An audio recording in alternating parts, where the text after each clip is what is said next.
Enfim, chegamos ao fim da nossa jornada de Black Souls. Nesse vídeo, eu vou abordar a história inteira e todos os acontecimentos marcantes e tentar explicar da maneira mais simples para você entender, mesmo que você não tenha jogado os jogos. Como você pode ver, esse vídeo é bem grande e é porque eu nem mesmo me aprofundei completamente nos personagens. Eu foquei simplesmente na história, no contexto geral, nos eventos importantes que estão acontecendo e na linha do tempo de como tudo começou. Então, nesse vídeo, nós vamos falar sobre o jogo, como eles funcionam, o que acontece de relevante neles, e como esse universo inteiro começou e chegou até onde chegou em Black Souls 2. Eu tenho que dar um aviso antes de começar.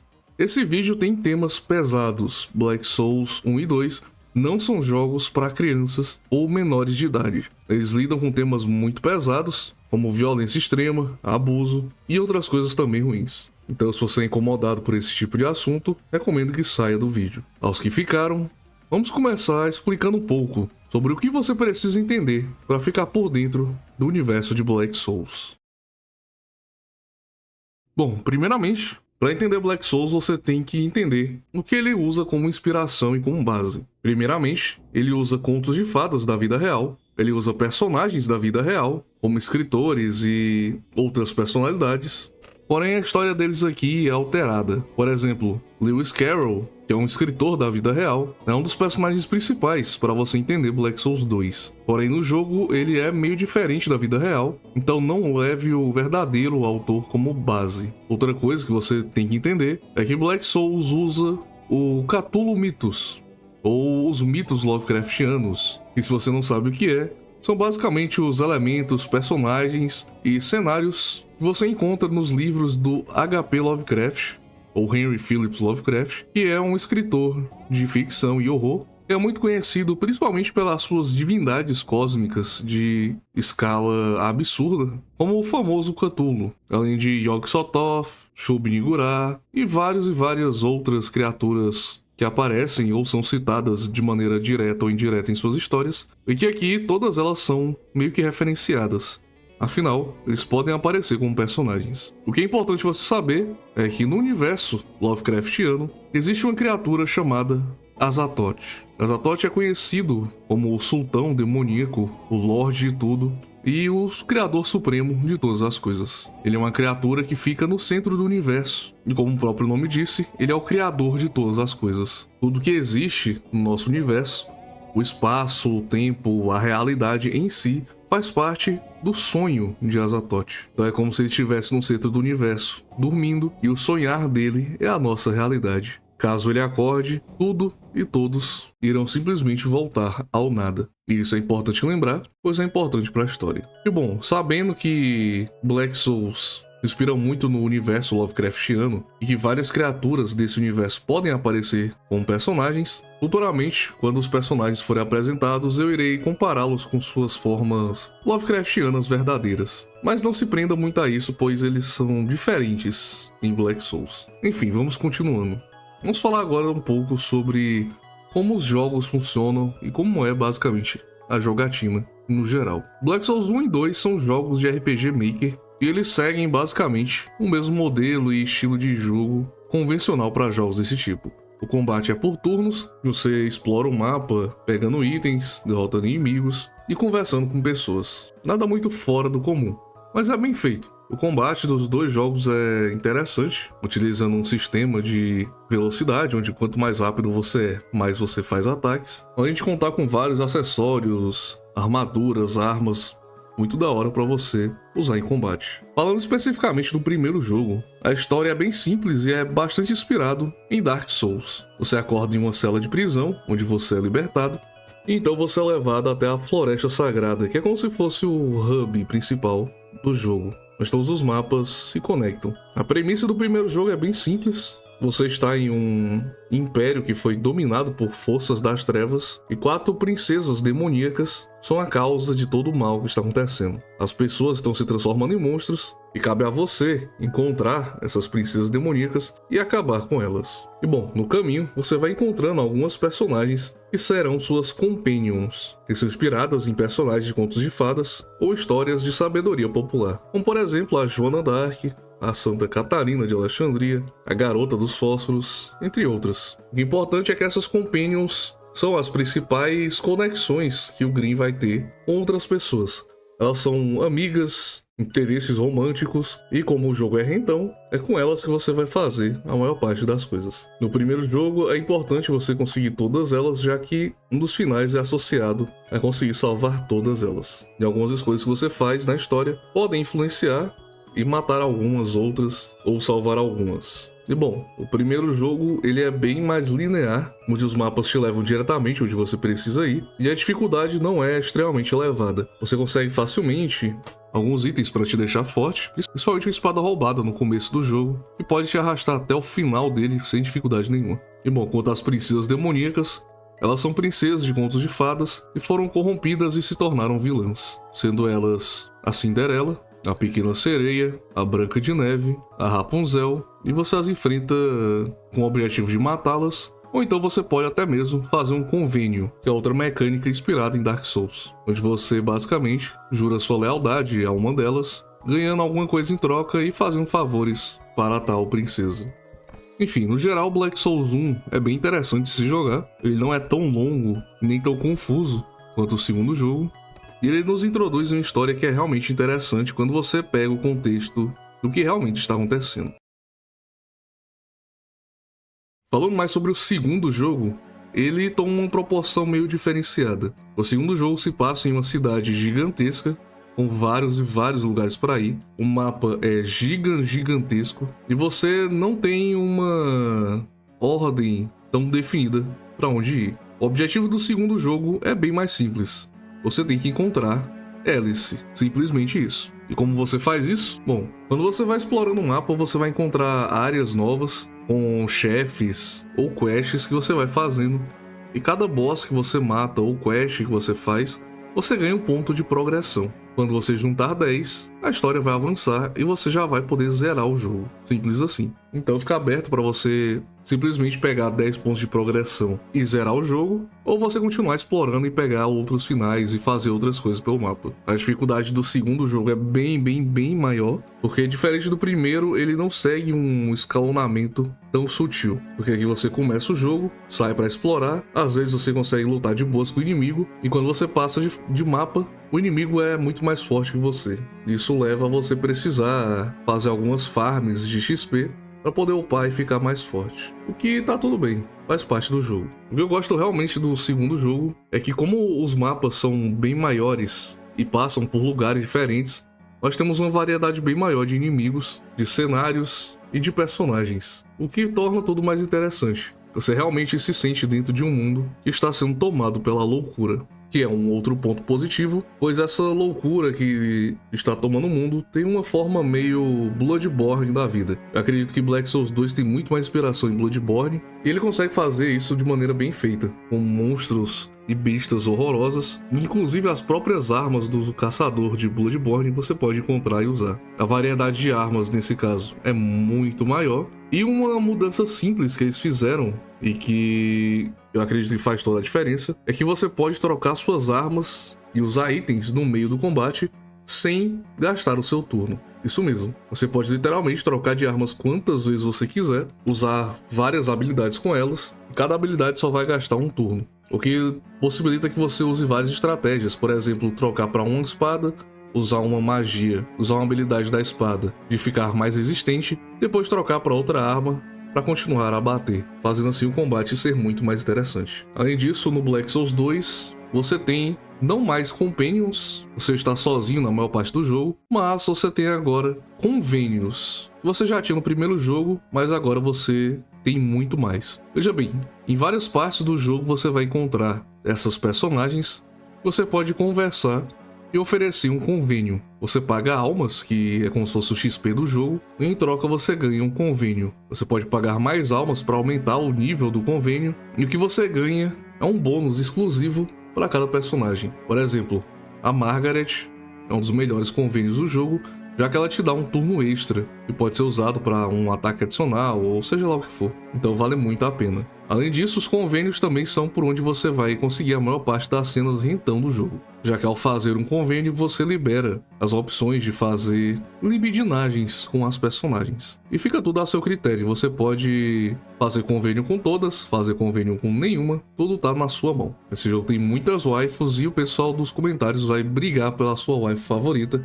e defendê-la com unhas e dentes, já que cada uma delas tem sua personalidade bem diferente, interesses diferentes e trata o Green de maneira diferente. E bom, no Black Souls 2 nós também temos alguns bosses principais, como a Jabberwock, a Jubi e a Bandersnatch, que, se você não sabe, são personagens do livro Alice no País das Maravilhas, da qual o segundo jogo é completamente baseado e inspirado. Então, se você não leu Alice no País das Maravilhas, ou não sabe muito sobre Lewis Carroll e suas inspirações por trás, você pode perder algumas informações e referências interessantes no jogo. O importante que você saiba é que o segundo jogo, ele pega a vida de Lewis Carroll, o escritor de Alice no País das Maravilhas, e transforma tudo em referências e coisas do livro. Então, você encontra a Jubi, Bandersnatch, a Jabberwock, você encontra Tweedledee e Tweedledum, você encontra a própria gata de Cheshire, e até mesmo lugares que você visita, como a Universidade de Oxford, que é a universidade onde o pai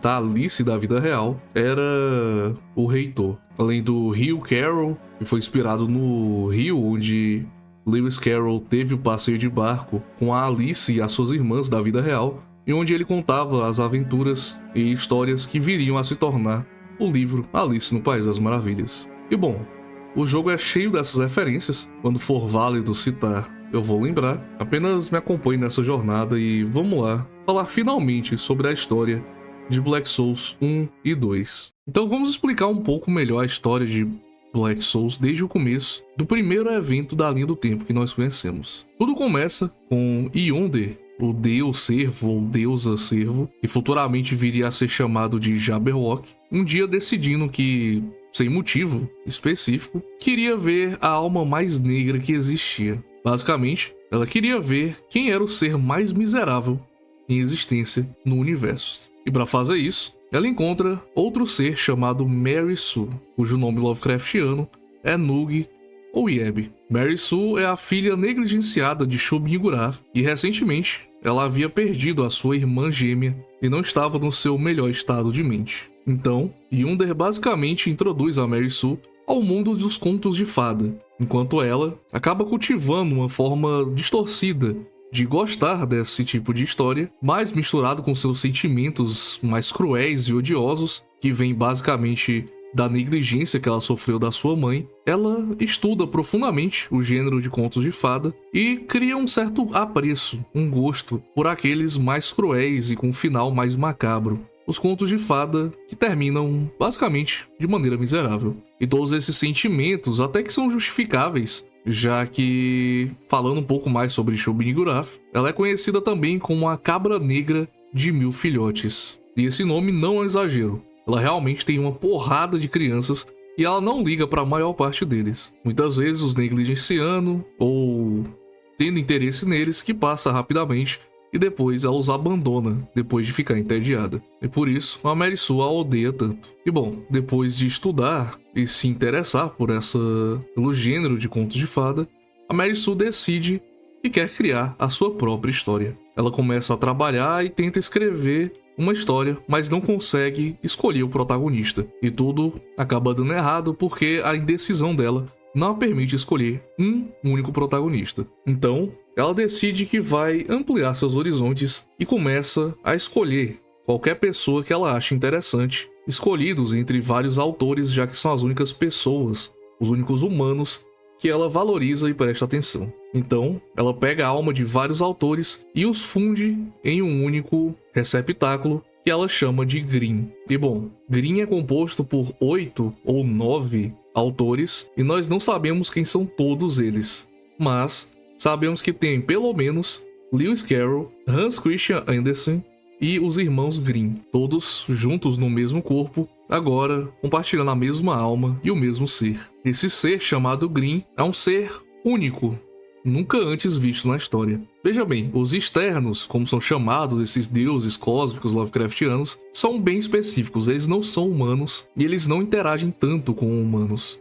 Mas o Grimm, apesar de ter sido criado por um ser exterior, ele é uma espécie de meio termo entre o humano e uma criação divina. E isso desperta o interesse de Nyarlathotep, também conhecido como o Rastejante. O Rastejante é um ser extremamente poderoso e, vendo o Grimm, ele tem interesse e decide brincar com um brinquedo novo que a Mary-Sue criou. Então, não tem muito o que fazer, a Mary-Sue não tem tanto poder quanto o Nyarlathotep e acaba perdendo o Grimm. E onde eles brincam? Bom, a maioria dos deuses exteriores tem lugares conhecidos como jardins. Eles são basicamente dimensões de bolso, onde eles têm total controle sobre a aparência, o que acontece, a história. São basicamente mundos, embora pequenos, controlados totalmente pelos seus donos. E bom, o Jardim de Nyarlathotep acaba se tornando o País das Maravilhas. Aí, o que acontece no País das Maravilhas? Bom, é muito simples. Dentro do Jardim do Rastejante, ou Nyarlathotep, ele toma o papel de Alice, começa a levar o Grimm em várias aventuras como se realmente fossem os contos de fada. Mas basicamente eles são apenas atores, brincando basicamente de um RPG, onde cada um tem seu papel e sua função. Porém, uma pessoa que não está muito feliz com isso é o Coelho. O Coelho, que parecia ser um amigo de todos eles e participou de todas essas histórias, acaba percebendo que o Grimm e a Alice estão começando a se apaixonar um pelo outro. E então, com ciúmes, ele faz um desejo de que a Alice e o Grimm fossem separados, para que os três pudessem voltar à sua amizade original, que ele não fosse mais esquecido. Infelizmente, o desejo não acaba dando certo, já que a Mary-Sue escuta e acaba descobrindo onde o Grimm estava, depois do Nyarlathotep tomá-lo. Com isso, ela consegue invadir o Jardim do Rastejante e garante o desejo do Coelho, encerrando a festa do chá para sempre.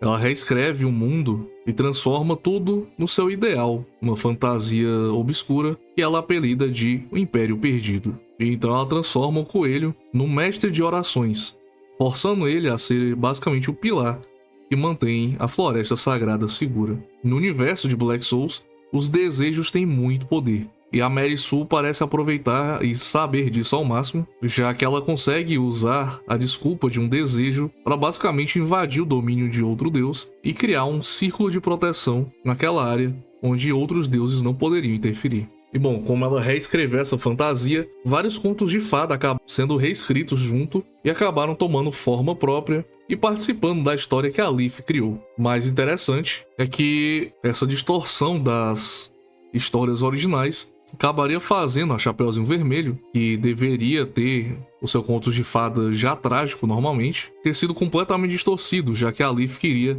transformá-la na heroína principal e dar a ela um fim trágico. E o que mudou na história dela é que basicamente, ao invés de ser comida pelo lobo, o vilão da história é na verdade o seu avô, e sua avó acaba morrendo e o lobo acaba se tornando companheiro dela. Então sim, tudo meio que virou de cabeça para baixo, e o motivo da Chapeuzinho ser tão foda é que a Leaf queria dar uma atenção especial a ela, transformando ela numa heroína. E isso já vai ser importante, então não esqueça desse detalhe. Além disso, ela consegue perceber que algo dá estranho, porque as coisas estão tão ferradas pro lado dela, que fica óbvio que alguém está interferindo com a vida dela, e ela acaba decidindo que vai matar Deus. Matar o deus que estava atormentando a sua vida. Mas bem, já voltamos para essa parte. Bom, basicamente, quando ela termina, a Mary-Sue agora tem todas as heroínas e começa a história de Grimm, basicamente copiando Dark Souls 1. E então nós voltamos para a primeira cutscene do jogo, do primeiro Black Souls 1. A Alice, que há tanto tempo brincava com Grimm, é morta pela Leaf, que basicamente o sequestra e o coloca no ponto de partida da sua própria história. E isso se mostra um erro muito grave que a Mary-Sue cometeu, já que aquela Alice é uma criação de Nyarlathotep. Ela é parte de Nyarlathotep. E, por matar isso, ela acaba alertando o Rastejante, o deus principal, de que seu jardim foi tomado. Embora o Rastejante decida simplesmente deixar por enquanto e assistir a história. Isso mesmo, é difícil de compreender as atitudes tomadas, mas basicamente, depois de ter seu jardim tomado e o seu brinquedo favorito roubado, o Rastejante simplesmente senta e assiste. E assim começa o primeiro jogo. Enquanto isso, a Mary-Sue se insere na história de Grimm como Leaf, a fada rainha, fazendo tudo isso para aproveitar a história que ela criou e também para poder coitar com o Grimm, porque ela acabou meio que se apaixonando com as suas histórias. E também ela escolheu ser uma fada com a desculpa de que fadas não morrem, o que é perfeitamente conveniente para ela, já que em vários pontos na história você tem a opção de matar ela e toda vez que você faz, ela simplesmente volta. Mas ainda assim, se você jogou o primeiro jogo, você sabe o quão suspeita essa fada consegue ser. Enfim, o primeiro jogo ocorre naturalmente, o Grimm vai fazendo amizade com todo mundo e sendo um cara legal, e aí consegue pegar o final A. Nada muito importante acontece, e aqui temos o ponto-chave que acontece várias vezes na história, que é o ciclo se repetindo. Toda vez que a história acaba, a Mary Sue comanda e faz com que tudo realmente volte para o ponto inicial, para poder ver outros fins, outras decisões, mais morte, mais putaria que ela estava fazendo com o Grimm e muito mais coisas, basicamente tornando um ciclo eterno de história. E bom, a história se reinicia e você vai pegando os outros finais.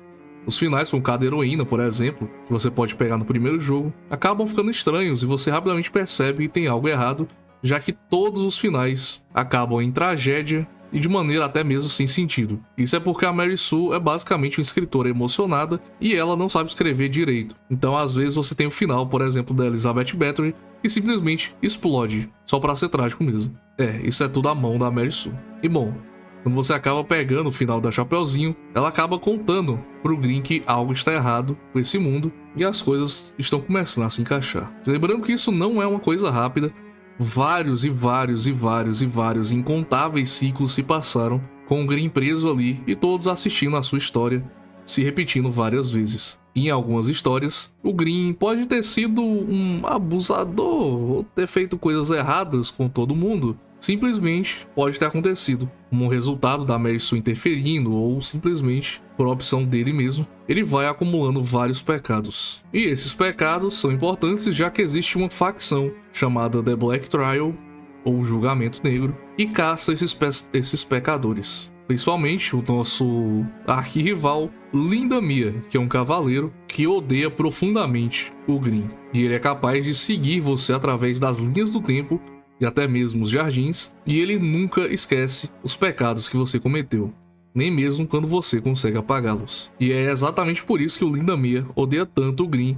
Caso você tenha jogado e nunca entendido de onde vem esse ódio, basicamente todas as vezes que o Grimm foi um babaca, o Lindamia lembra todos os ciclos, todas as histórias onde ele fez alguma besteira, tudo isso o Lindamia não esqueceu. Mas enfim, em certo ponto da jornada, as coisas começam a se encaixar. Você percebe que você está em um loop infinito e que a sua história é falsa e que existe alguma coisa do outro lado. E o Grimm acaba descobrindo sobre a biblioteca, onde ele pode colocar os contos de fada que ele derrotou. E finalmente ele consegue descobrir que as suas companheiras também são contos de fadas. Então, em uma das cenas mais brutais do jogo, ele acaba percebendo que aquelas companheiras que estavam com ele devem morrer, pois só assim ele poderá se libertar do seu ciclo. Então ele as mata uma por uma e fica horrivelmente traumatizado com a ação. Mas elas acabam se transformando nesses contos de fada que ele pega e vai para a biblioteca. Nesse meio tempo, na biblioteca ele encontra essa Alice, que é uma versão robótica da primeira Alice, que foi morta pela Mary Sue. E ela continua a ajudar ele e finalmente ele consegue matá-la também para pegar o último conto de fadas. Com a biblioteca completa, ele descobre que o mundo é na verdade apenas uma história. E com tudo caindo aos pedaços, o Grimm encontra a Leaf, revelando que ela na verdade é Mary Sue, a deusa que estava por trás de toda a maldade, todas as crueldades e todas as histórias malignas que aconteceram ali. A Mary Sue ri, comemorando, dizendo que tudo é o plano dela, e mesmo ela tendo sido morta nesse final, você chega ao fim de uma história, mas na verdade era tudo parte do plano dela. Você não consegue fugir nesse final. E bom, incontáveis ciclos se passam novamente, várias histórias, até que em um certo ciclo ele acaba entrando em contato com a Black Trial e conhece a sua líder, Baphomet. Ele acaba fazendo as missões dela, cuja última era matar o mestre de orações. Sim, o coelho é responsável por upar seus levels e basicamente foi um companheiro e também o pilar que mantinha o jardim seguro. E bem, matando ele, o Grimm volta para Baphomet e é recompensado com algum coito e acaba descobrindo que Baphomet na verdade tem muitos filhos que foram abandonados por ela. Até parece alguém que eu... Não, pera aí. Basicamente, Quando você mata o mestre de orações, você remove o pilar sagrado que protegia a floresta, e sem a proteção, a Baphomet acaba indo pra lá, matando todas as fadas, todos seus companions, e meio que quase destruindo o mundo. Você explora e acaba encontrando a Leaf, que fala com o Green, que ainda não tem memórias e ainda não sabe que ela é a Mary Sue. Então ele fica bastante confuso quando a Baphomet fala sobre ser a mãe da Leaf e que ela está controlando todo mundo como se fossem bonecos. Ela acaba se revelando como Shub-Niggurath, a sua forma verdadeira, e junto com a Leaf, o Green consegue derrotá-la. Ela implora pela sua vida, dizendo que é a mãe da Mary Sue, mas ela completamente ignora e acaba matando. Porém, quando a Mary Sue vai reiniciar o ciclo, reiniciar a história, tudo do zero de novo, finalmente, o rastejante Nyarlathotep chega para intervir e sela a Mary Sue, tomando o Green de volta para si mesmo. E assim, encerrando o Black Souls 1. E bom, tem alguns detalhes importantes se você não tiver entendido. Basicamente, quando você quebrou a proteção da Floresta Sagrada, você finalmente possibilitou com que outros deuses pudessem interferir. Um desses deuses é a Shub-Niggurath, que você acaba matando junto com a Leaf. Mas aí, quando a Leaf finalmente vai reiniciar a história pela sei lá quantas vezes, ela é interrompida por Nyarlathotep, que vem te buscar de volta. E o que a Shub-Niggurath estava fazendo com a Baphomet do Black Trial? Bem, ela foi na verdade invocada sem querer por uma bruxa chamada Glinda, que buscou por poderes exteriores e acabou invocando a deusa Shub-Niggurath para o mundo dela. A Shub-Niggurath, muito confusa, tentou sair, mas acabou ficando presa na história da Mary Sue e teve rapidamente que achar um papel para servir. Então, ela acabou tomando o papel de Baphomet e criou o Black Trial, o julgamento negro, para matar os pecadores. Por que ela fez isso? Não se sabe exatamente. Até mesmo a Mabel, no segundo jogo, comenta que ela não faz ideia de por que a Shub-Niggurath fez isso. O importante é que ela começa a ficar entediada de servir o mesmo papel e ela meio que manipula o Green para fazer isso tudo para que ela pudesse escapar depois de matar o mestre de orações, que era basicamente a barreira mágica que impedia que os deuses saíssem e entrassem naquele jardim. E bom, ela quase conseguiu, mas Mary Sue matou ela, e depois Mary Sue foi selada. Então nós vamos terminando Black Souls 1 aqui, seguindo para o segundo jogo, Black Souls 2. E bom, chegando no segundo jogo, o que aconteceu foi basicamente que o Nyarlathotep conseguiu tomar o Green de volta e colocá-lo no seu jardim, e a Mary Sue foi presa, selada,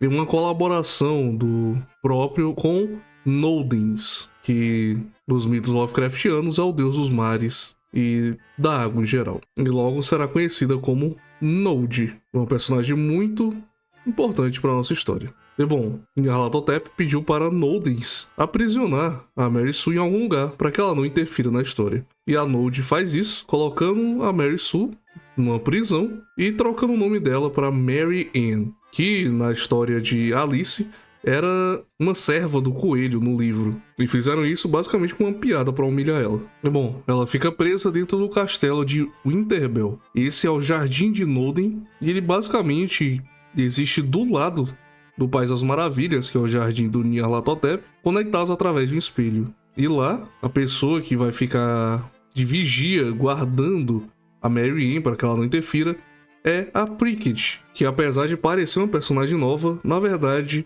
é uma parte do Nyarlathotep e é aquela Alice que você conhece do primeiro Black Souls, que é morta logo na introdução pela Mary Sue.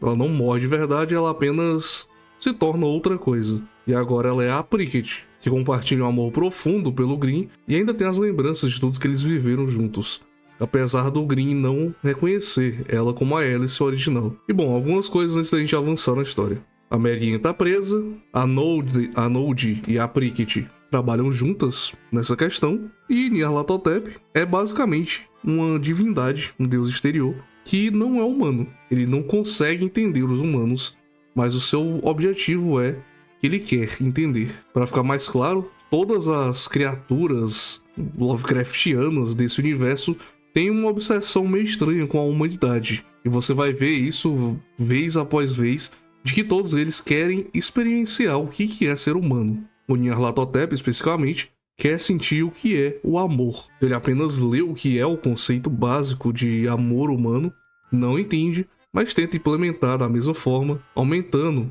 a influência do autor Lewis Carroll na mente do Grimm. Tudo isso porque o Lewis, o escritor na vida real, tinha uma estranha e profunda obsessão com a Alice. E, para ficar mais condizente, o Nyarlathotep procura no nosso mundo, no mundo real, a verdadeira Alice, chamada Alice Hargreaves. E quando ele encontra, ele absorve ela, toma todas as suas memórias e então consegue se transformar em Alice Liddell. Essa Alice Liddell é, na verdade, uma construção do ideal da garotinha perfeita que inspirou o Lewis Carroll a escrever Alice nos País das Maravilhas, e também é a que ele tinha uma profunda obsessão e era profundamente apaixonado. Então, basicamente, o Lewis Carroll se torna a principal alma que compõe o Grimm, e ele meio que se torna o protagonista entre todas elas. E o Nyarlathotep, agora com a Alice, tem tudo perfeito para poder brincar de um RP muito da hora. Então, ele reconstrói seu jardim depois da Mary Sue ter destruído tudo, e com um adicional, o Nyarlathotep espalha para todos os outros seres que eles podem ter a chance de interagir com o Grimm. Ah, mas por que eles vão querer interagir com o Grimm? Bom, lembra que a Mary Sue tinha feito toda aquela história no primeiro jogo e teve infinitos ciclos? Pois é, enquanto tudo isso acontecia, os outros deuses, outras criaturas Lovecraftianas, assistiam tudo da mesma forma que o Nyarlathotep estava assistindo. Então, o Grimm é basicamente uma celebridade e todo mundo quer um pedaço dele. Parte porque ele foi feito pela Mary Sue e ela tinha uma reputação de ser muito boa em criar coisas para os antigos. Além disso, o Nyarlathotep deixa claro que ele, no caso o Grimm, tem o potencial de reproduzir com os grandes antigos. Isso chama a atenção de vários seres Lovecraftianos que estavam em busca de filhos e não tinham exatamente com quem reproduzir. Então é isso, basicamente o palco está colocado e o Nyarlathotep começa a nova história. Eles brincam um pouco, vivem aventuras, até que em certo ponto da história, o Nyarlathotep descobre algum material que explica que a ideia de amor consegue sumir e que ele não é algo imutável. E ele descobre o sentimento de saudade, que o amor pode crescer e ficar mais forte quanto mais você está distante de outra pessoa. Quando você não consegue encontrar alguém que você ama, você tenta desesperadamente mais e mais, e o amor cresce como resultado. E com essa ideia meio distorcida em sua mente, a Alice do Nyarlathotep sai do seu jardim e fica apenas agindo como um observador, com a ideia distorcida de que se o Grimm não conseguir alcançar a Alice, o amor por ela vai crescer. E isso é o motivo do Grimm, nesse segundo jogo, estar tão obcecado e confuso, desesperado, buscando a Alice em todos os cantos. Isso é porque ele basicamente sofreu uma lavagem cerebral em querer e ser obcecado com ela, apenas para perder ela sem ter uma pista, sem saber se ela vai estar viva e, bom, é uma sensação muito horrível de não saber o que aconteceu com alguém que você ama e essa pessoa simplesmente ter desaparecido da sua vida. Então, o Grimm tem um pouco de justificativa nessa questão. Então começa a jornada de Grimm e ele vai em busca de Alice. E já que o Nyarlathotep sumiu e ficou apenas nos bastidores assistindo tudo, outros deuses começam a fingir ser a Alice para poder tirar vantagem do Grimm. Porém, antes de eu explicar quem são eles, quem foi que ficou e quem é quem, uma outra coisa acontece. Enquanto a história vai progredindo, enquanto os ciclos vão passando e a história vai se reiniciando em loops infinitos, muitos dos deuses começam a perceber que tem um problema bem estranho. Eles não estão conseguindo se separar mais da história.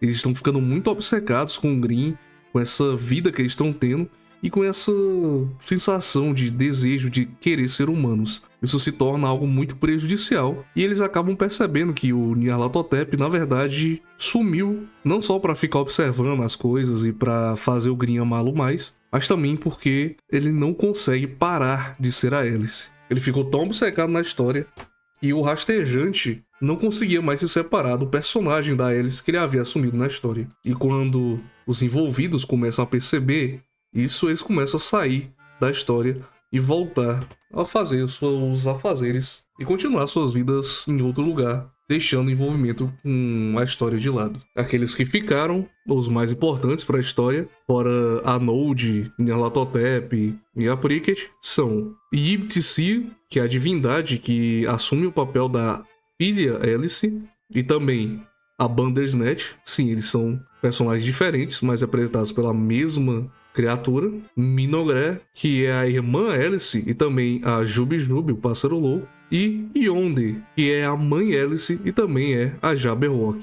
Sim, a que iniciou toda essa história a princípio, dando a ideia da Mary Sue de ver quem era a alma mais negra de todas. Além dessas três, nós temos o Ig, o deus serpente, que na história também é o deus serpente. Fora eles, alguns outros deuses não entraram, entre eles o Cthulhu. Sim, o mais famoso ser Lovecraftiano de todos, o Chuchuco, decidiu que não ia entrar na história e também proibiu seus filhos de participar. Porém, uma das suas filhas, a Kitila, ou Kuti, desobedeceu seu próprio pai e se juntou à história porque ela queria reproduzir, tendo mais filhotes, e o Grimm poderia engravidá-la. Então ela entra com esse objetivo. E depois de eu falar de todos esses deuses, você deve estar pensando: pô, mas esses deuses aí, a maioria são homens, não? Tipo, Nodens é um deus dos mares, Nyarlathotep é um deus, né? Bom, eles são representados assim, mas eles são deuses Lovecraftianos que fogem da nossa compreensão. Eles literalmente podem tomar a forma que eles quiserem. Mas, para fazer sentido, eles precisam pegar formas que sejam atraentes para o Grimm, que é um humano, e tem desejos de humano. Então, se chegasse uma criatura cheia de tentáculos e tudo mais, eu acho que o Grimm não ia ficar muito atraído disso, não. Agora, uma coelha, aí sim, rapaz. E bom, esse é o tema que você tem que entender que funciona para todos. Por exemplo, a Mabel, também conhecida como Yog-Sothoth, também é representada de forma masculina. Ela até menciona isso, dizendo que ela trocou de gênero simplesmente porque ela é do meme e... só que seria engraçado, né? Enfim, continuando. A Mabel, que é muito importante também para a história, não foi convidada para participar, mas apenas aparece lá porque sim. E um detalhe interessante de citar é que a Mabel, ou Yog-Sothoth, é o pai ou mãe de Mary Sue e é uma dos parceiros da Shub-Niggurath. Então também mantém isso em mente. De maneira bem esperta, a Mabel simplesmente chegou e colou o jardim dela no País das Maravilhas, chamado de Shatranj. Você até consegue visitá-lo, sendo a Chaos Dungeon, que você encontra depois. E bom, a Mabel observa tudo isso que está acontecendo, e parte porque ela é amiga da Node e da Pricket, e elas pediram para que o Grimm fosse ajudado a se libertar, e também por causa da sua própria visão, onde no futuro os deuses exteriores começam uma guerra e culmina com o Azathoth acordando e o fim do universo. Ela aceita um plano para transformar o Grimm em um deus exterior junto com todos os outros, para que ele tenha poder suficiente para poder escapar e também poder se manter frente a frente com os outros que fossem ameaçá-lo. Vou deixar você ver o cosmos. Essa música de balada. Ó, agora sim. Nenhum antigo pode escapar do destino da ruína. Nunca para prosperar, as criações decaem com o passar do tempo. E eventualmente os antigos perdem seus cultos e se tornam esquecidos como grandes antigos. Enquanto inúmeras estrelas desaparecem lutando para não caírem de seus tronos, os antigos estabeleceram os jardins, que eles mesmos criaram para a agressão. Alguns para exercer sua autoridade, alguns para forçar sua existência a ser reconhecida. Jardins colidem com jardins e a guerra final entre os antigos irrompe. As almas das criações abatidas sem fim finalmente retornaram ao cosmos. A conclusão de tudo isso é o despertar do idiota, um fenômeno que apaga tudo o que existe no cosmos em um instante.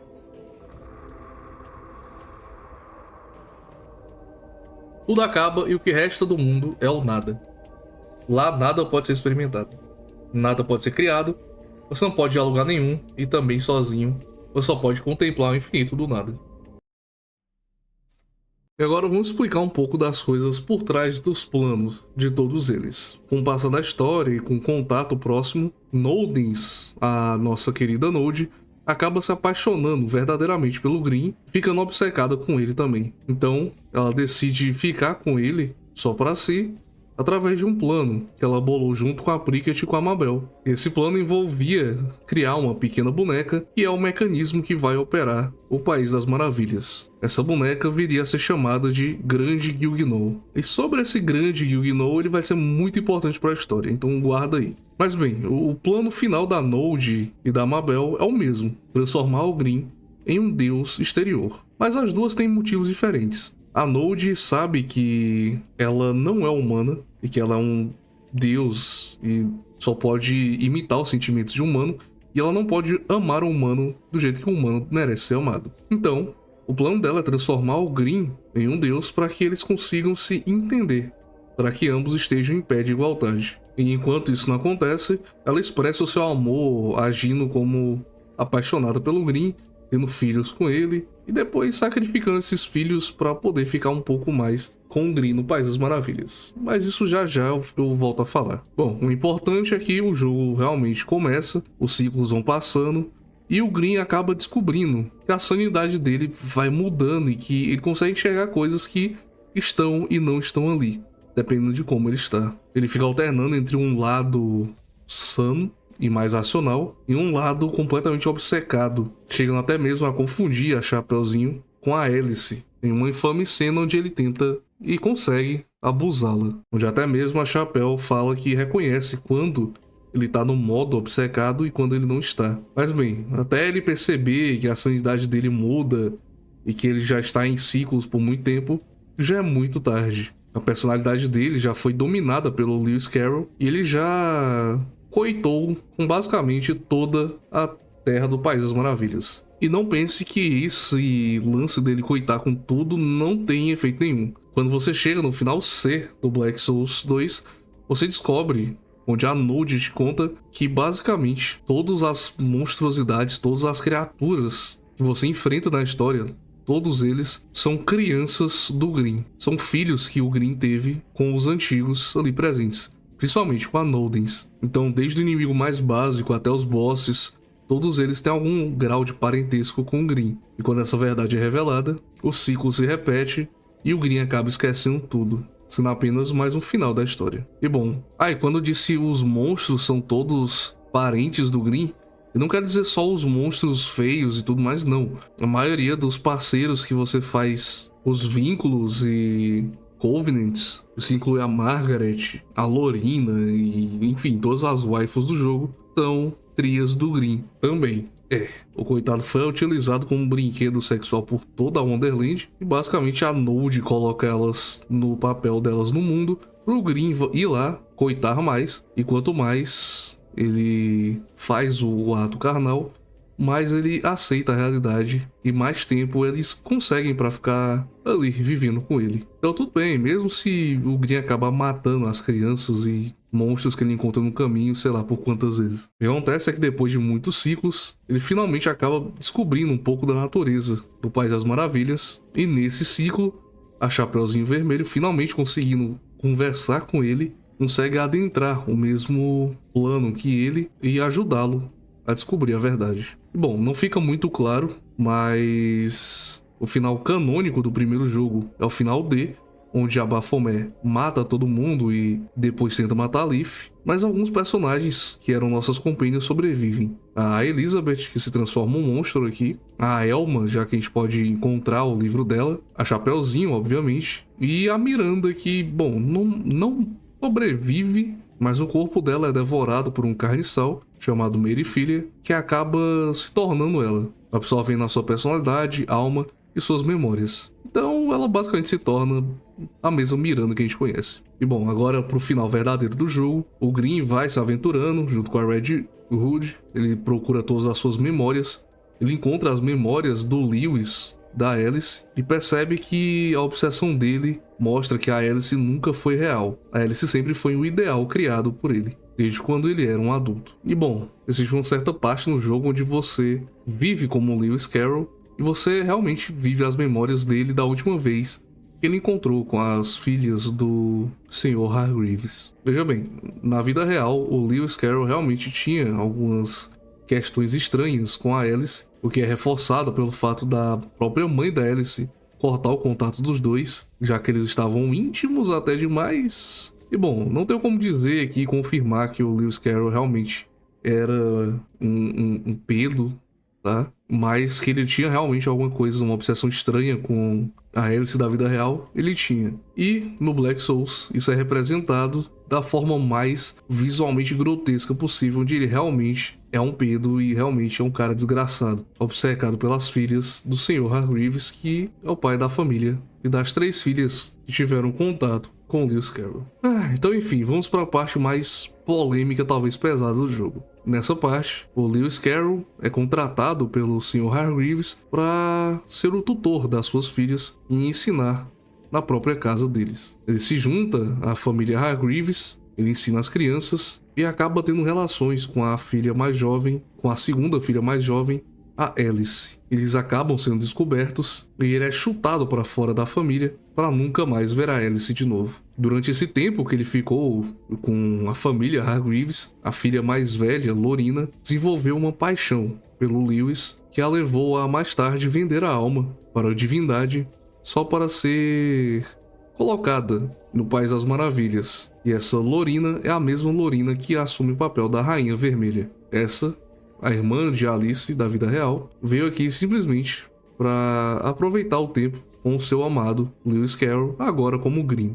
Já a filha mais nova, a Edith, ela também tinha um certo interesse, mas no geral ela não tinha relação com as outras. Devido à saúde frágil que ela tinha em vida, ela fez um desejo que ela pudesse voar para longe dos seus problemas em um mundo perfeito e tudo mais. E bom, como eu mencionei antes, os desejos têm poder em Black Souls, e o desejo dela acabou sendo concedido de maneira distorcida, onde ela se tornou esse pássaro gigante que você enfrenta como um boss lá no País das Maravilhas, o que é um destino bem triste para nossa querida e jovem Edith, que não tinha nada a ver com a história. Ela apenas foi pega no fogo cruzado e deu mais sorte de fazer um pedido para as criaturas erradas. E bom, até mesmo o gato da família, a Dina, foi levada junto para o País das Maravilhas, onde ela acabou se tornando o gato de Cheshire, a única que parece ter uma consciência sobre o mundo lá fora, sobre o que é real ou não, e que na real tudo não passa de uma farsa, e que o Lewis e o Grimm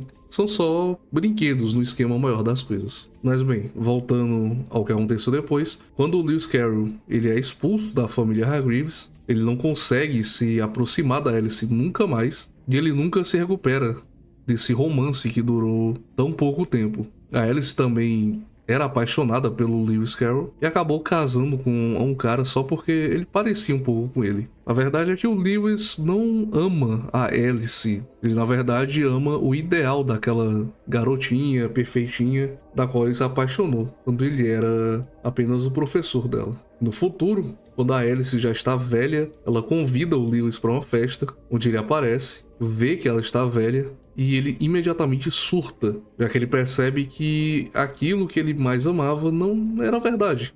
Ele não amava a Alice em si, mas sim essa ideia distorcida que não poderia existir na sua realidade. E eu só queria interromper a história para dizer que isso aqui realmente parece uma situação parecida que acontece no livro Lolita, que também é um livro muito polêmico, que é da perspectiva de um homem velho que se apaixona por uma criança e fica obcecado com ela. O livro é polêmico, mas ele fornece um insight muito bom sobre a mentalidade de pessoas desse tipo. E caso você goste de livros perturbadores, eu recomendo. Mas enfim, o que acontece no livro, e também é o que acontece aqui na história, é que basicamente o protagonista da história, Humbert, acaba ficando obcecado com essa garota de 12 anos chamada Dolores, que ele apelida carinhosamente de Lolita. Bom, muita coisa acontece no livro, não vou dar spoiler, caso você queira ler, vai ler. Mas em certo ponto da história, ele é separado dessa garota, graças a Deus, e só reencontra ela anos depois, quando ela já está mais velha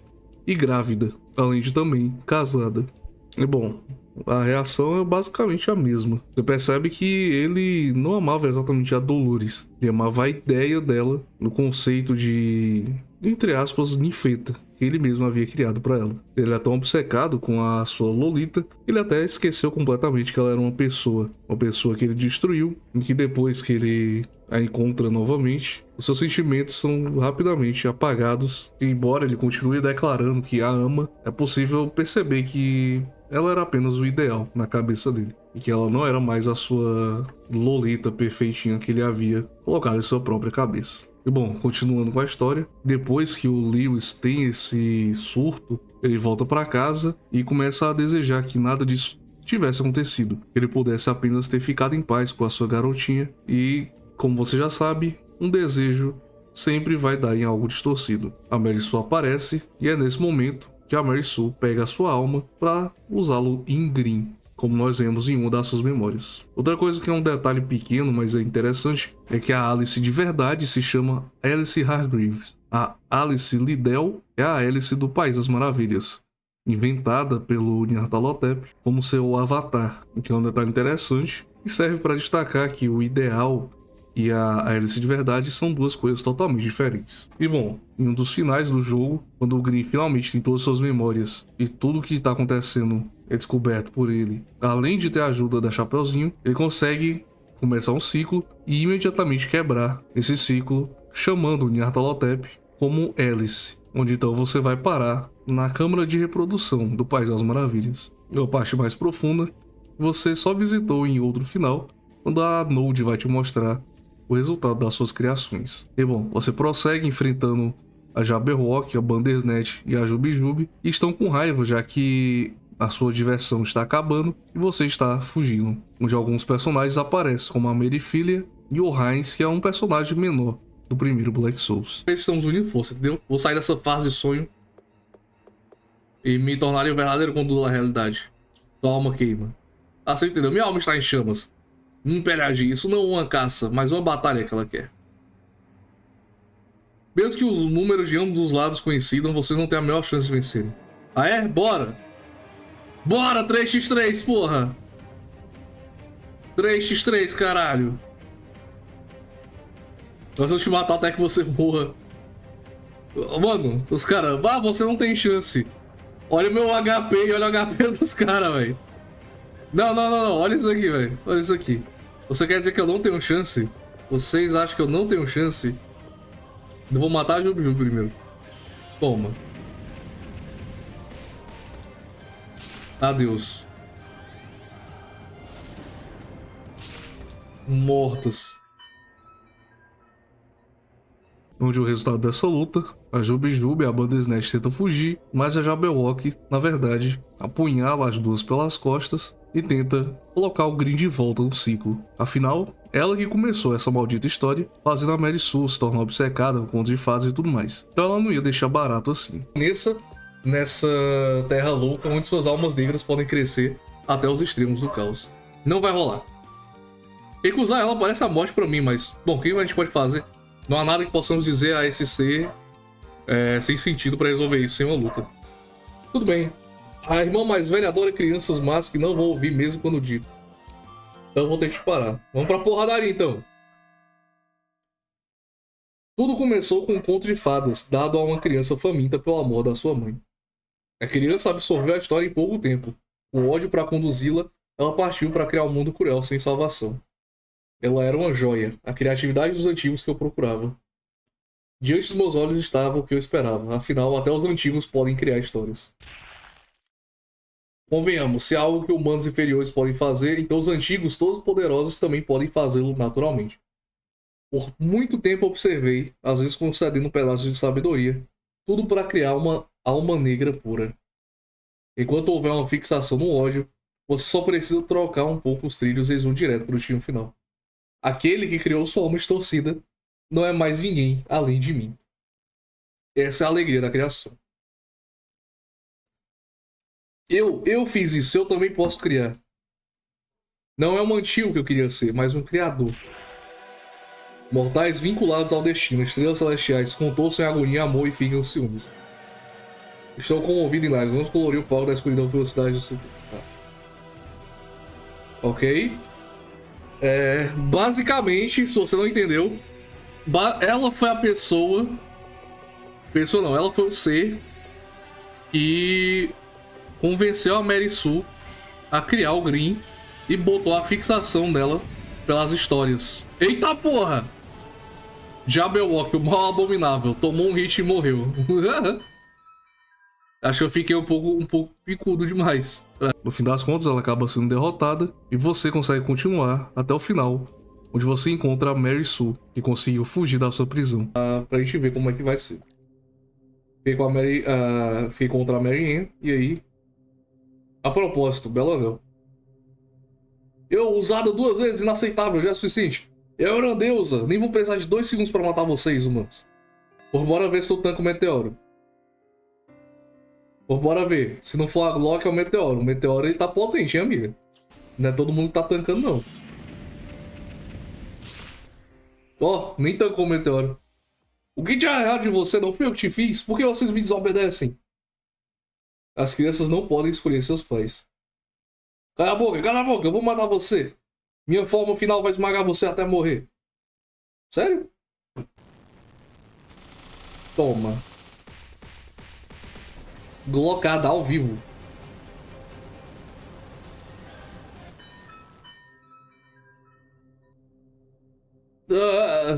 O jogo cruel que você fez termina aqui. Tem uns lugares por aí.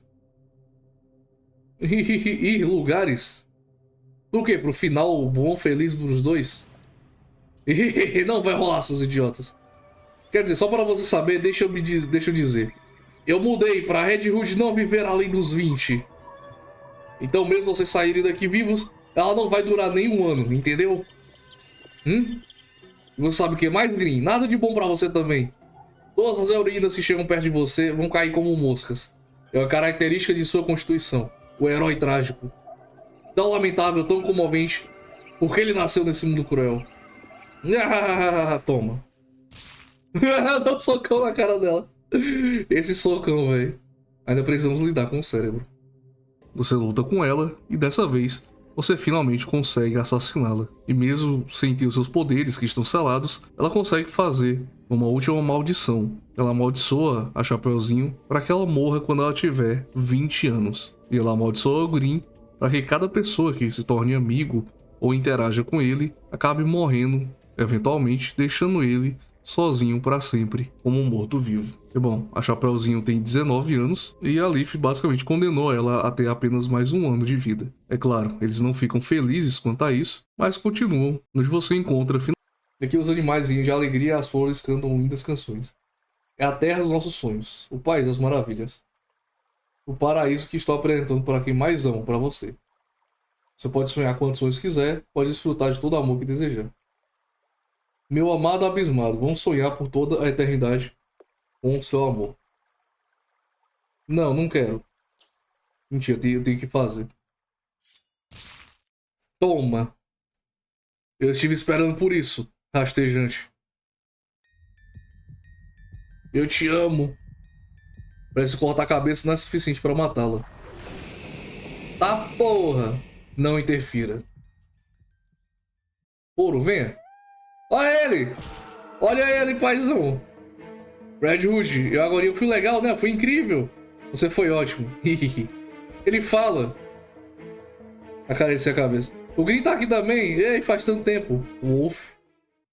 Essa coisa ainda tá viva. Vamos matá-la pra valer. Porradaria!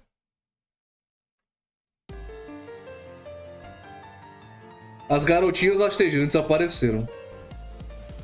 Tá porra. Crime pra caralho. Bala.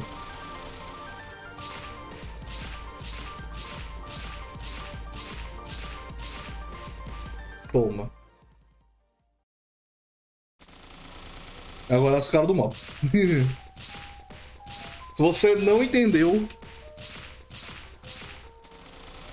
O rastejante, no caso. Se você não entendeu por que ela toma essa forma... O rastejante toma essa forma...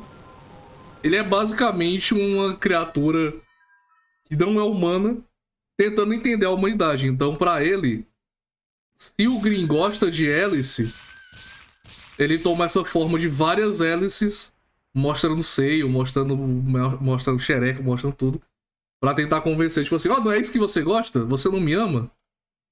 Olha como eu sou bonita, várias hélices. Então, tipo, é basicamente interessante, porque é uma criatura que não entende a humanidade, tentando convencer o Green com coisa que ele gosta. Adicionando mais hélice, adicionando mais coisa. Finalmente, o rastejante, que fica louco devido à sua obsessão com Green e o amor que está travando ela dessa forma, onde ela não pode voltar para sua forma original. E quando você finalmente consegue destruir essa aberração, ela morre e o seu jardim entra em colapso, deixando o Green e a Chapéu fugirem. E nós temos essa cena muito bonitinha do Green e da Chapeuzinho vivendo um final feliz, referenciando o que ela falou no final do primeiro Black Souls, onde ela disse que ela só queria ter uma vida normal, como uma garota normal, junto com o Green, que é muito fofo e tudo mais, onde eles estão apenas curtindo a vida que eles sempre quiseram. Bom, tem aquele problema da Leaf ter amaldiçoado eles, e também tem outro problema, chamado Grande Gilgnou. Essa cena, para dar um indicativo de que a história não acabou, simplesmente termina com você voltando para o seu último save antes de tudo isso ter acontecido. Ou seja, caso não tenha ficado claro para você, mesmo que você tenha escapado, era tudo uma farsa. Aquilo ali foi tudo planejado e a história foi resetada de novo e você ainda está preso. Nada disso aconteceu, já que uma pequena criaçãozinha que ficou como peça solta foi lá e resetou a timeline inteira, já que o Green não pode ser feliz nunca, né? Afinal. E é aí que nós entramos na terceira DLC do jogo. A DLC que realmente é o final, onde nós podemos finalmente escapar. Mas vamos lá ver como que a gente consegue. Primeiramente, você volta pro loop e acaba descobrindo uma passagem para uma espécie de hospital, cuja líder, Florence Nightingale, simplesmente quer ajudar as pessoas. E aqui a parte interessante é que nessa DLC, os personagens parecem ter reflexos das características do próprio Green. Por exemplo, a Florence Nightingale, na verdade, pode ser um reflexo do desejo do Green de salvar todo mundo, mesmo sabendo que ele não pode. E bom, depois de sair da parte mais assustadora do jogo, você eventualmente vai encontrar essa coruja chamada André Delorde, o príncipe do inferno. E se você sabe um pouco sobre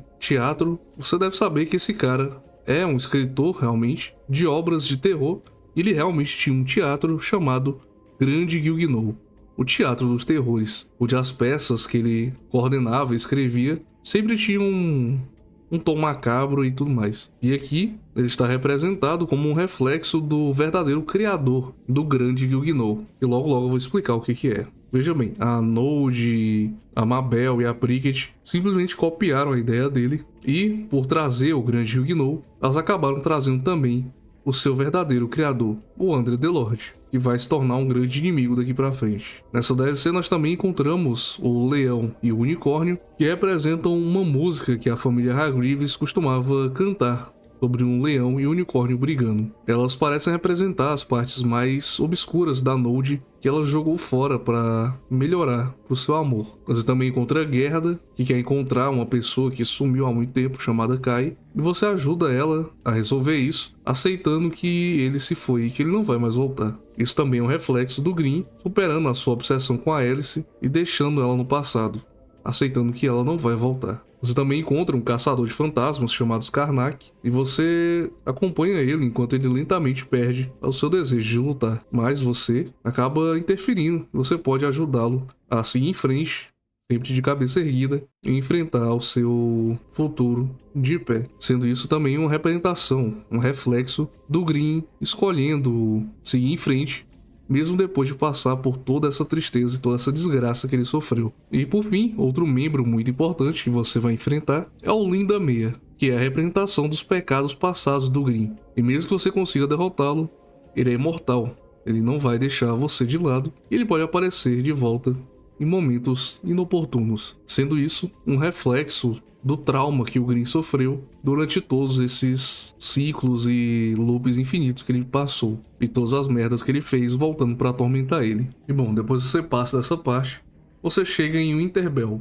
o Jardim da Nolden, que é um lugar bem pacífico, cheio de memórias dos velhos tempos e das crianças que a Node teve com o Green. Por isso você encontra os personagens que você já conhece aqui. Eventualmente você vai encontrar o espectro da Alice Hargreaves e você se despede dela, dessa vez sem ceder à tentação, como o Lewis fez no passado. E depois de superar a si mesmo e se provar digno, finalmente a Mabel aparece para lhe ajudar e te leva até a câmara central do Grande Gilgnou. Aí tem uma ceninha onde ela, entre aspas, te trai, te jogando em um lugar que era uma prisão feita para ela. E não importa, mesmo que você tente salvar ela, essa gaiola foi feita para ser uma execução e você não consegue. Ela acaba morrendo, porém o seu desejo mais profundo acaba se tornando verdade, já que a Mabel, pela primeira vez, sente o que é ser humano e ela dá um sorriso genuíno enquanto a sua vida chega no fim. E bom, a Mabel morre, mas não se preocupe, afinal ela era apenas um avatar, é muito provável que ela retorne depois, já que a gente conhece outros seres que já morreram e voltaram. Então se for ter um Black Souls 3, eu acho que a Mabel vai voltar sim, não se preocupe. Vem cá, filho da puta. Vem cá, filho da puta. Vem cá, seu merda. Vem cá, seu merda. Vou te quebrar uma porrada. Foda-se teu papo, foda-se. Toma, toma, seu bosta. Toma, toma. Esse filho da puta aqui. Esse filho da puta. O que a gente faz com esse filho da puta? A gente vai quebrar ele na porrada. Como a gente vai quebrar ele na porrada? É muito simples. Contra-atacando. Ele é fraco. Ele basicamente vai agir sempre primeiro que você. Ele sempre vai agir primeiro que você. E ele sempre vai dar 4 ataques ou mais. Então, o que você vai fazer é simples. Você vai se buffar pra caralho no seu turno. Doce sucata, pra tirar o debuff. Toma isso aqui, toma isso aqui, toma isso aqui. A gente vai fazer isso aqui, ó. A gente vai tomar a nossa poção, ficar full. A gente vai pegar a espada do Rei Cavaleiro. Cadê? O orgulho do Cavaleiro. A gente vai trocar pra nossa âncora. A gente vai usar porrada, porrada, porrada.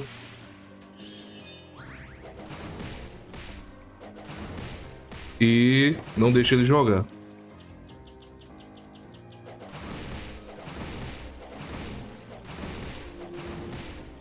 Ainda tô tancudo? Ainda tô tancudo. Acho que eu tanco ainda. Vamos lá. Estou com ciúme? Sim, estou, porque meu filho escolheu você em vez de mim. Não há ninguém mais adequado para ser um criador do que eu. Ninguém quer suas histórias. Pense das crianças e enforque-se nesse exato momento. Ou então eu mesmo teria que acabar com você. Não, cala a boca, filho da puta. Ele tá putinho porque o grande Gnou escolheu a gente pra fazer a entre aspas, fusão.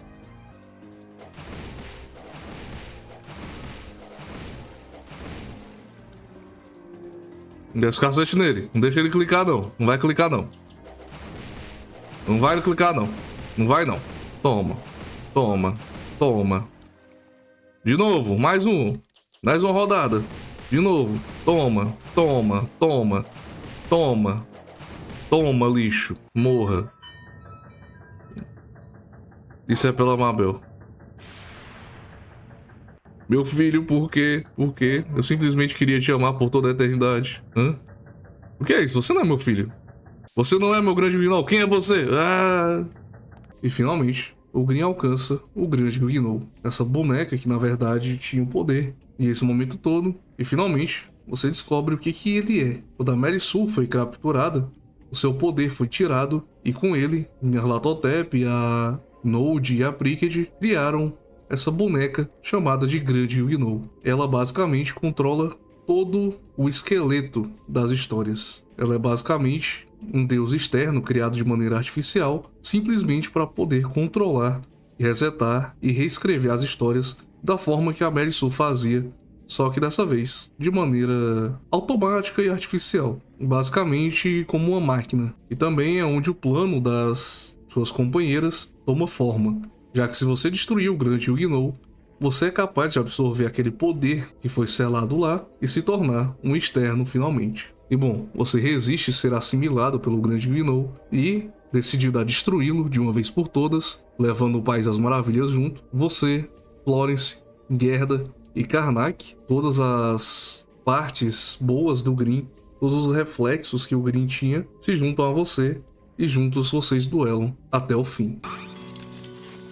Todo mundo bufado. Todo mundo abençoado.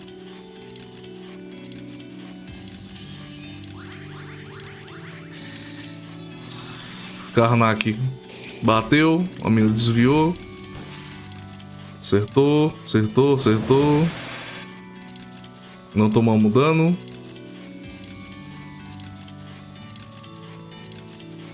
Ok. Vamos tacar isso aqui, vamos tacar isso aqui, vamos tacar isso aqui. E vamos tacar isso aqui. Corta, corta, corta, corta, corta.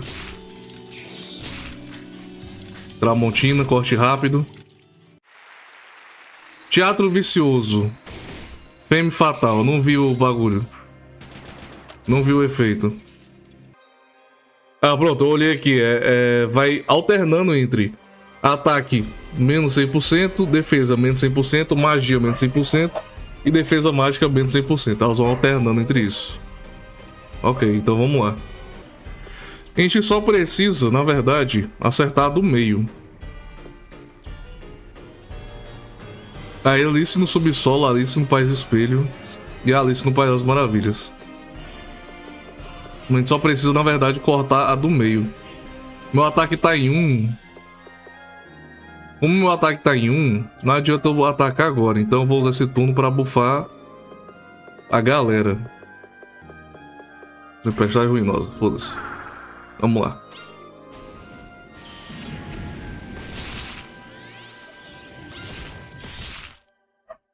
Não dá muito dano, na real. Toma. Ó, stunou a um. Stunou um dessa. Boa. Tá, porra. A Florence destroçou a mina ali, velho. Ok, agora eu já recuperei meu poder. Vamos fumar a Alice no País das Maravilhas. Vamos fumar ela.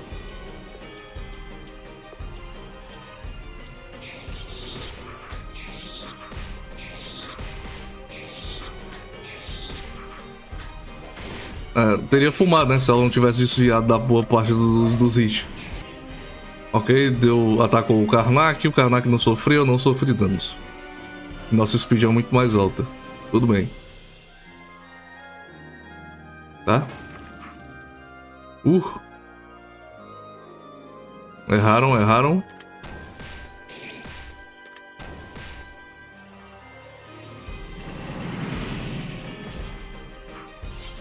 Toma. Ai. Vamos lá. Primeiramente, precisão absoluta. Depois... 1, 2, 3, 4.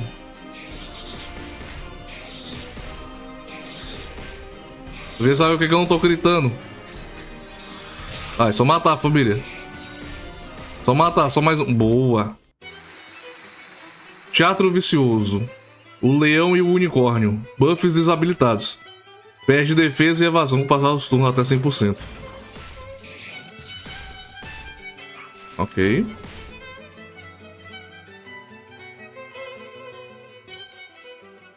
Na lagada. Eu vou cortar os dois em rápida sucessão.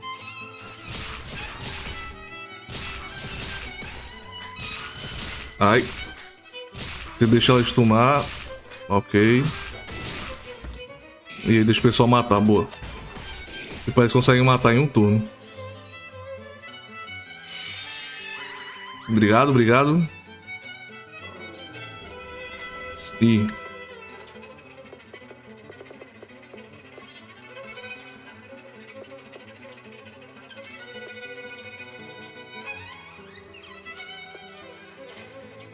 Três quebrar, acho que vai, hein? Ah, só um tava bom já. Toma. Uma bala também. Ai.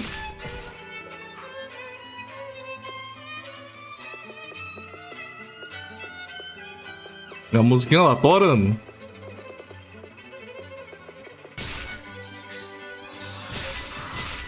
Toma.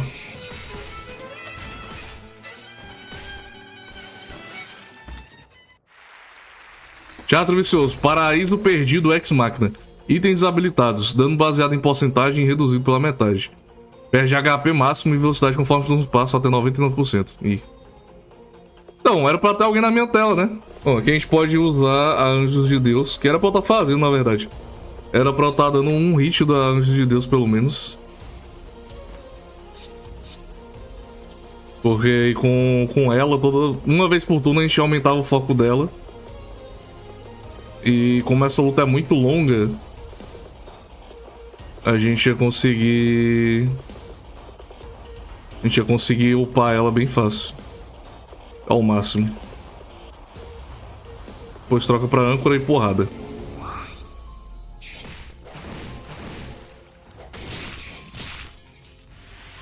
Boa, boa.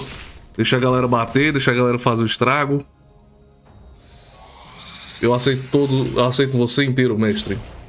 Ai. Tô vivo. Todo mundo tomou algum dano. Tudo bem, vou ter que usar... Vamos ter que usar estratégias fantasmagóricas. Hacking. Vou ficar com a ajuda de Deus por enquanto. Porque os mano estão dando mais dano que eu mesmo. Vou bufar eles e vamos bater.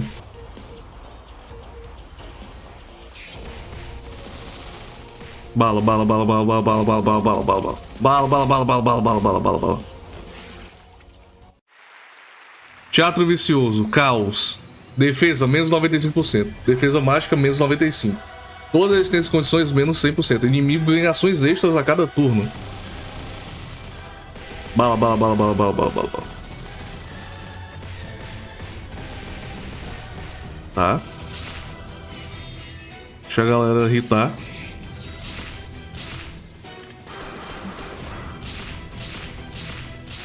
Boa, Florence, boa. Boa, família. Vamos lá, agora a gente tem itens. Ou seja, agora a gente pode se curar. Curei o maluco ali pra nada. Toma. Toma. Nossa senhora, que porrada. Teatro vicioso. Alice no casamento. Todos os parâmetros menos 30%. Resistência à luz, trevas, fogo, relâmpago, menos 100%. Precisão crítica, evasão, menos 30%. Ok. Guerra buffou todo mundo, curou todo mundo. Bonito. E ficar construindo, e ficar buildando o foco da Anjos de Deus. Que é um pouco chato, mas vamos lá. A gente tem que atacar só do meio, basicamente. Ok, Anjos de Deus, falei na boa. Fala, família. O Teatro das Trevas, grande Huguenot. Ele apareceu. Karnak me healou. Ok, ok. Os humanos quebrando a... Caralho, tô quebrando o grande Huguenot na porrada, velho. É... porrada.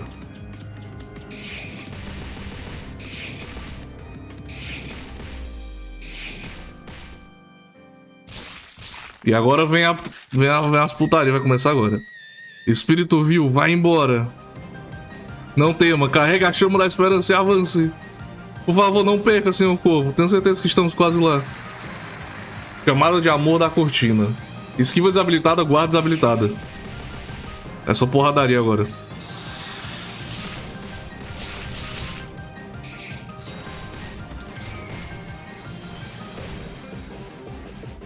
Hacking só por garantia. E a gente vai cortar todo mundo. A gente vai fatiar os caras. Fatia todo mundo. Fatia, fatia, fatia, fatia todo mundo. Eu vou fatiar os caras, hein? Ó, fatiando, fatiando. Fatiei todos, menos o do meio. Deixei pra Florence fatiar. Vai, porradaria. Toma, toma, toma, toma. Mas até a guerra atacou, velho. A guerra é healer, a guerra tá atacando. Toma. Mais um. Mais um. Toma, toma, toma, toma, toma, toma, toma, toma. Morra. Diato das Trevas. Grande Yuginol B foi morto. Abismado, seu time venceu. Uma porrada de almas encontradas.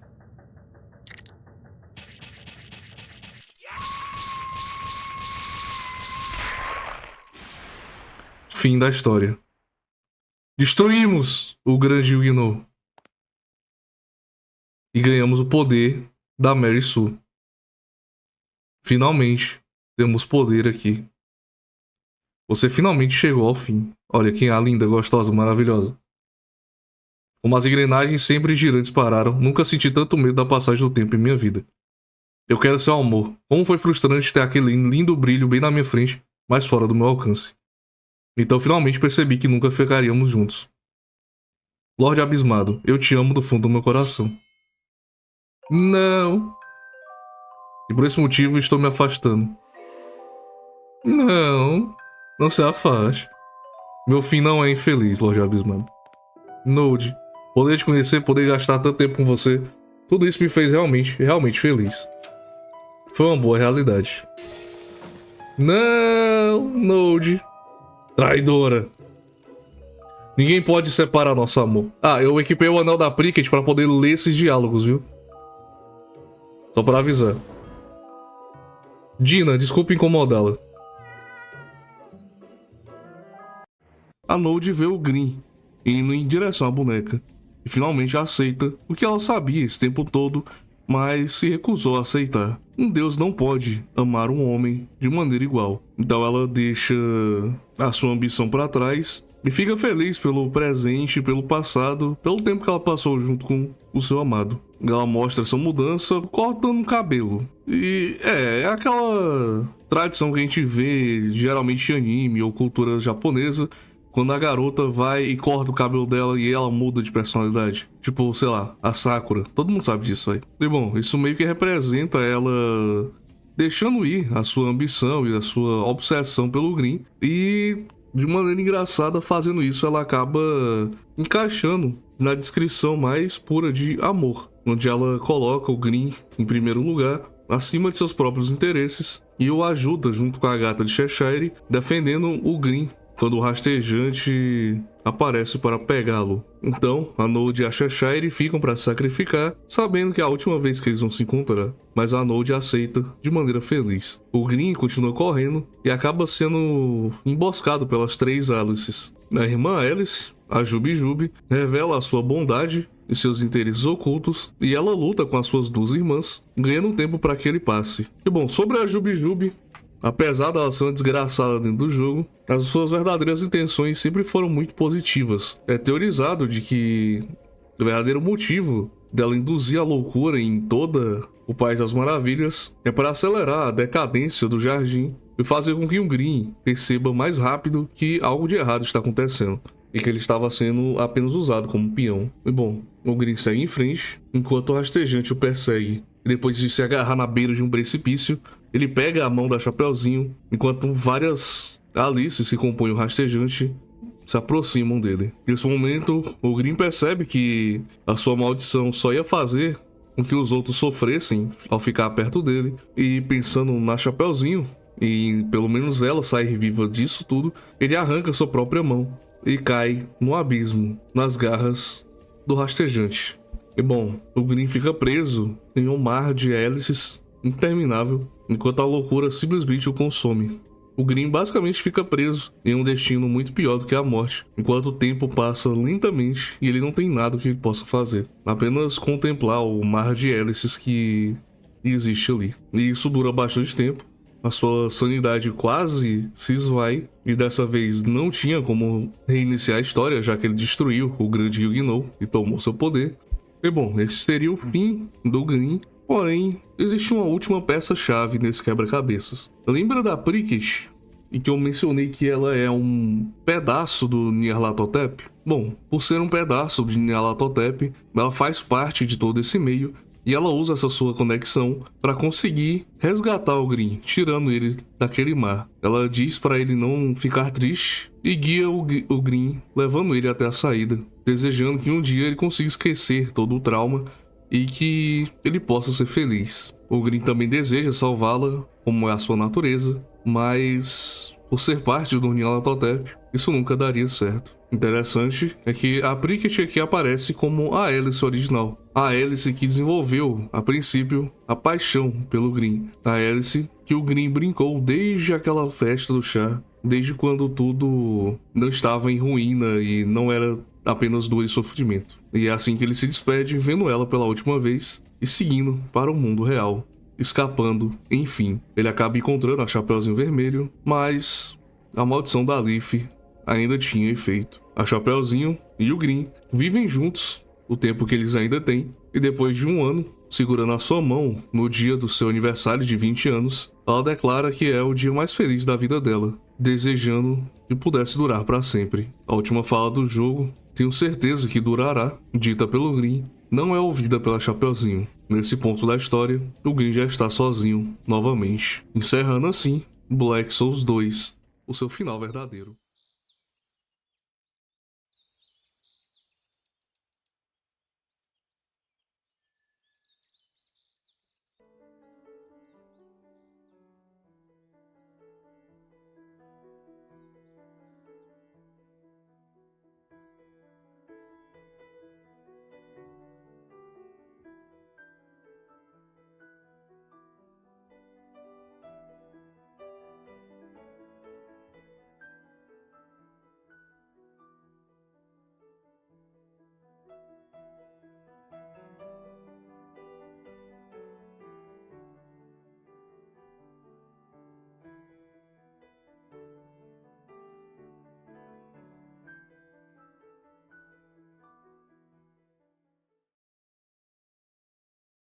Bom, e esse foi Black Souls, um jogo que eu gosto bastante e que a história me surpreendeu demais. Principalmente as coisas da vida real, que apesar de serem meio perturbadoras também, carregam muito peso emocional e muita referência de como o autor se dedicou nessa história. Existem ainda 2 jogos que eu não mencionei dessa série. O primeiro sendo Red Hood's Woods, que é o jogo sozinho explicando um pouco da lore da Chapeuzinho Vermelho. Ele é um joguinho curto, de umas meia hora você consegue zerar, mas eu preferi não falar dele pra hypar vocês pro próximo jogo que vai vir, Red Dead Hood. Ele vai ser uma prequel do segundo jogo, que vai explicar o que a Chapeuzinho andou fazendo entre o primeiro e o segundo jogo, e contar a história dela participando da Black Trial e caçando alguns criminosos por aí. O jogo ainda não lançou, mas vai ser o próximo jogo. Mas enfim, como a Chapeuzinho e a lore dela não é fundamental para a história, eu decidi deixar um pouco de fora, já que não tem tantos acontecimentos assim, e eu recomendo que você jogue os 2 pelo menos. E bom, assim acaba nosso vídeo. Espero que você tenha gostado. Eu tentei deixar o mais claro possível para alguém que nunca jogou a sério, nunca assistiu nenhum vídeo, pudesse compreender também. Mas se você tiver interesse, a série de Black Souls tá aí, do primeiro e do segundo jogo, uma gameplay mostrando como pegar todos os finais, e as cenas estão no Privacy, se você quiser assinar, tiver interesse, sei lá. Bom, eu sou o Abismado, do canal Contos do Abismo, e muito obrigado por você ter acompanhado até aqui. Nos vemos na próxima e falou!